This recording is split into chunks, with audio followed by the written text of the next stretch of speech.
Here it is, the new repositioned hole, and I've welded up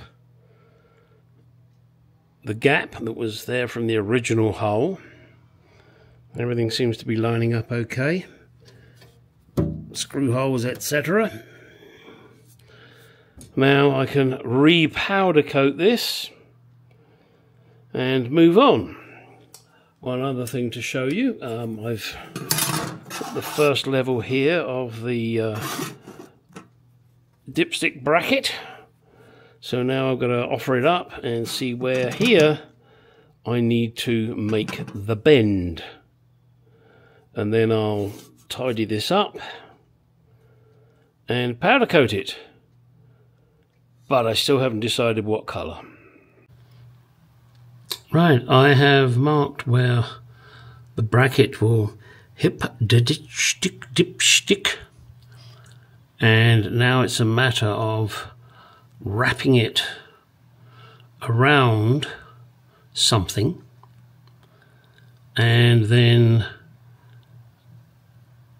getting it how I want it so that it's easy for the dipstick to be hooked in. That'll be fun. Okay, the bracket is made. Had to do a few modifications to it with a little bit of a kick, but I'll show you that when I take it out of there so that you understand what I'm talking about. I also intend to put in some rubber sleeving, for want of a better word, just where the dipstick rests in that metal piece once it's powder coated, and that hopefully will then reduce any vibration and hold it nice and snug. I don't believe it'll be a heat problem. If it is, then I'll get some heat resistant rubber, I guess, but I think normal rubber will be okay in that area because it's far enough away from the exhaust. Guess we will see, won't we? So next, powder coating it. I've decided red's not the colour.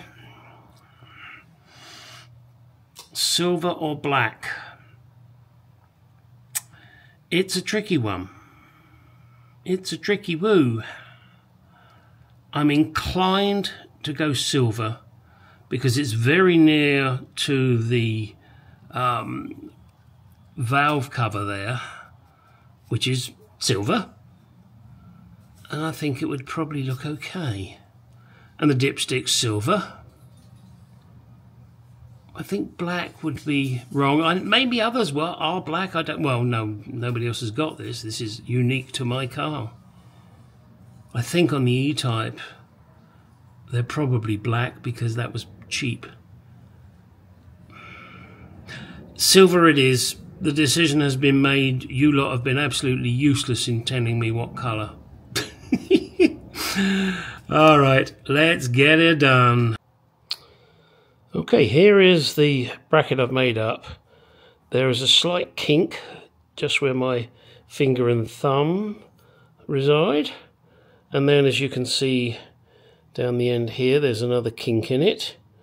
That is so that I can unhook the dipstick and pull it out.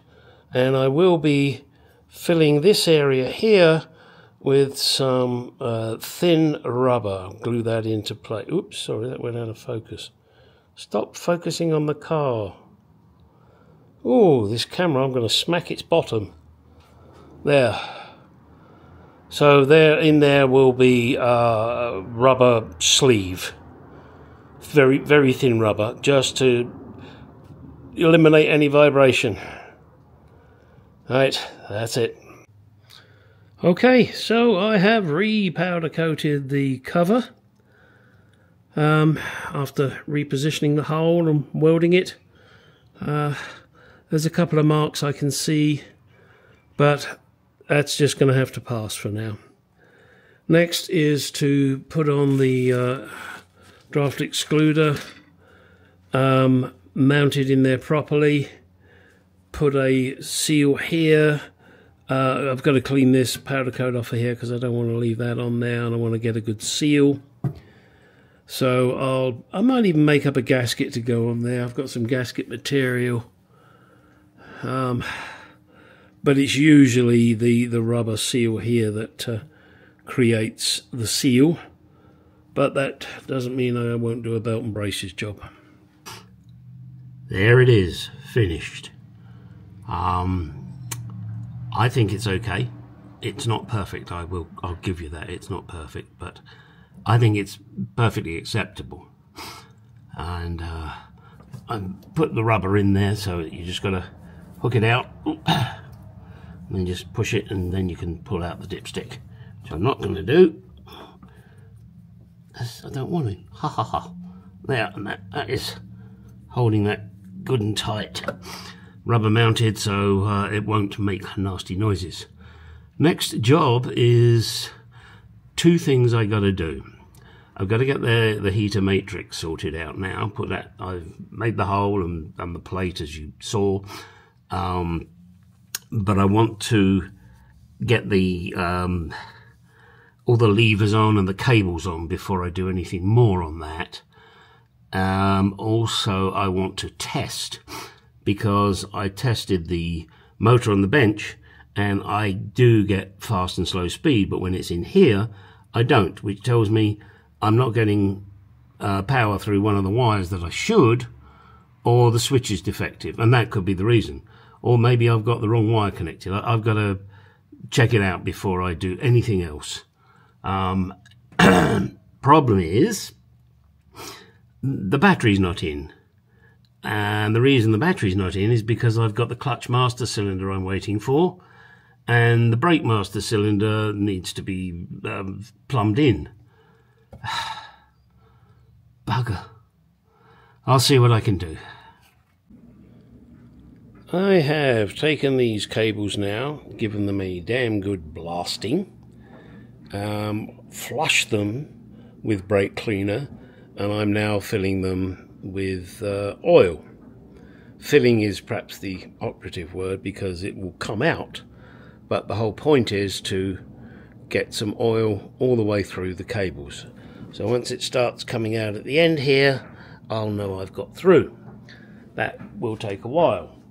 The heater box now is assembled, with the exception of those cables, which I will be doing prior to fitting it, and I would suggest to you do the same thing.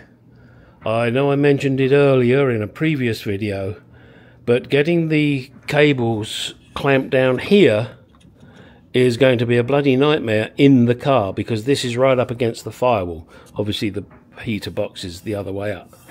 So you may wish to consider that. If you don't, then well, that's your lookout. Anyway, so I've got to get the cables onto here. One will attach to here for the flap. The other will attach here for the heater valve. Hot and cold. I think this is, hot and cold, and this is fresh air and heater air. So, the combination of the two gives you your AC. Yeah, okay. Yes, I put AC in my car. Okay. Oh, I'm going to get this a bit cleaned up. Don't know how that happened. Bit of goopy. Clean that up. Continue oiling these cables, and then once that's done, get it put in. Ugh. Okay, here we are. Heater box is now back together. Unfortunately, whatever I dripped on here has eaten in. Fortunately, it's underneath, so I'm not going to waste my time taking everything apart and repowder coating. I've got the flaps on here, and that all seems to work nicely with the cables, which have been cleaned up and re-oiled. That's for the heater side. This is for the flap side.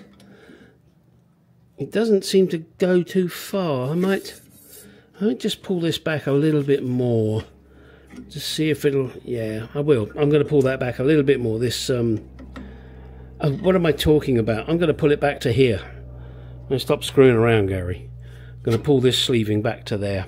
I'm sure that will help things. And now it's ready to go back in. Yip-de-doo. That's it for today. So get out of that garage, go do some shit. Yes, I've moved it. Look, it's back there now. So now I get a lot more movement on the flapper. Ooh, flaps. Nope, don't go there.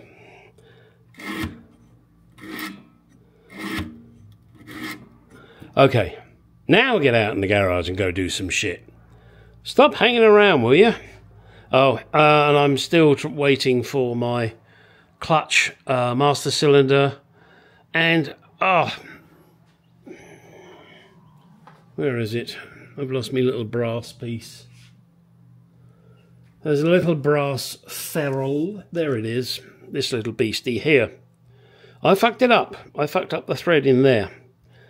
And this is a 3/8/24 there, and a 7/16 there. Car shops don't seem to have one, yet this is a brake fitting.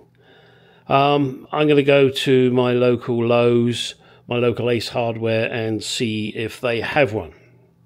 All right, that really is it now. Now, fucking well, get out there, will you, and go do some shit. Stop looking at my work and going, oh, yes, I wish I could, I wish I could. You can. And go and buy yourself a Mark II if you haven't got one.